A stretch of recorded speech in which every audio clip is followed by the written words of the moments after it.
I want to tell you something that happened to me 2 years ago. Something I never told anyone in real life. Not my friends, not my family. Just strangers on the internet, because somehow that feels safer. I was married for 6 years. Her name doesn't matter, so I'll just call her M. We met in college, we built a whole life together. A small apartment, 2 jobs, a dog we both loved more than we probably loved each other by the end. I thought we were happy. I really did. It started with small things. She'd take her phone into the bathroom. She'd angle the screen away from me at dinner. She started working late 3 times a week, then 4. I told myself I was being paranoid. I told myself 6 years of trust doesn't just disappear because someone's tired and stressed from work.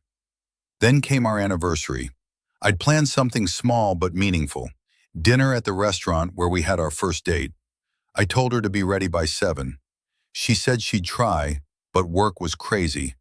At 6:45 she texted, "Running late, don't wait up, go ahead and eat without me." So I sat there, alone, at the table where I asked her to be my girlfriend 8 years earlier. And I waited. At 9 she still hadn't shown up. I called. No answer. I told myself something bad must have happened, an accident, an emergency. I started to worry more than I was angry. Then I saw her, through the restaurant window, getting out of a car across the street, laughing, not stressed, not late from work, laughing, with a man's hand on her lower back, guiding her toward the sidewalk like she belonged there. I didn't move. I didn't run out and confront her like you'd see in a movie.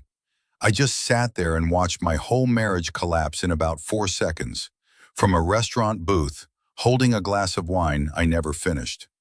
I found out later his name was Daniel. He worked 2 floors up from her office. The late nights had been going on for almost 8 months.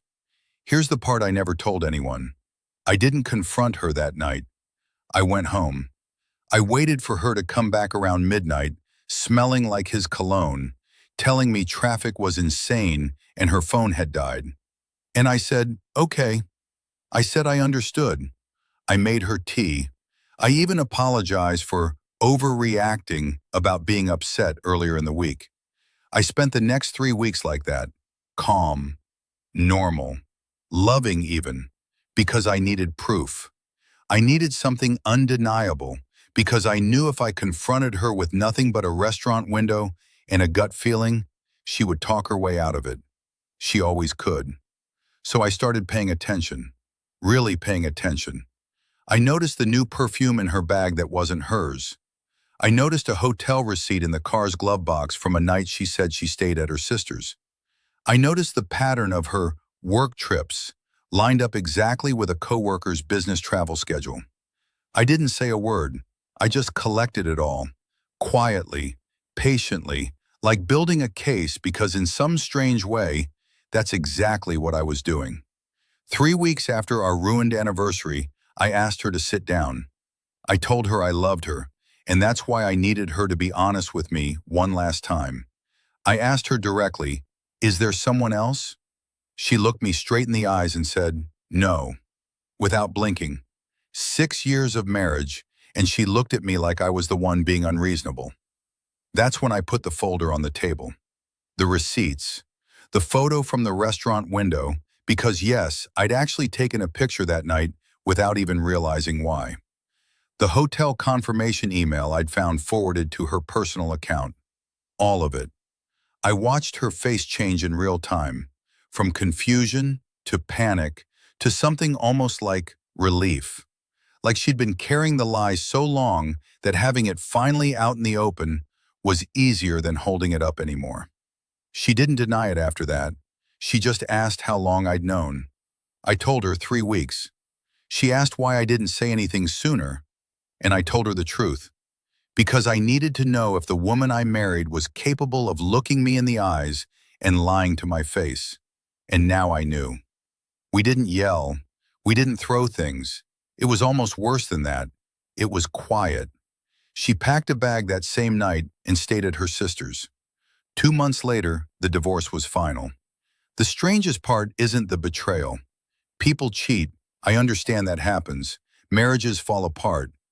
The part that stayed with me is how easily she lied when I gave her the chance to just tell the truth. If I hadn't seen her through that window, if I hadn't built that folder, I think she would have let that lie run for years.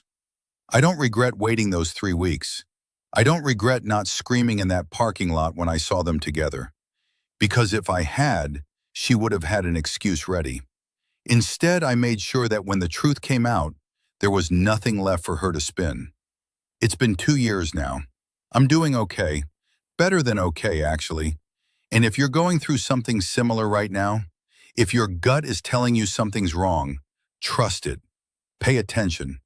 And whatever you do, don't confront it until you have something undeniable in your hands. Because some people will look you dead in the eyes and lie, unless you leave them nowhere left to hide.